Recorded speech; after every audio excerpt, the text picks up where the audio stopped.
Babatiin ko lang ating Vice President of the Philippines, VP Inday Sara Duterte.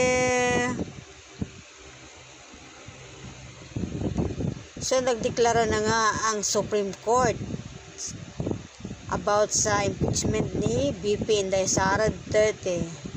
So, nagdesisyon sila na ang pag-impeach kay Inday Sara ay unconstitutional. So, congratulations, Vice President of the Philippines, VP Inday Sara Duterte. O, diba? Magagalit na naman sila, yung mga loyalista dyan. Paano na yan? O, diba? Panahon lang yan. Ano ang plan B?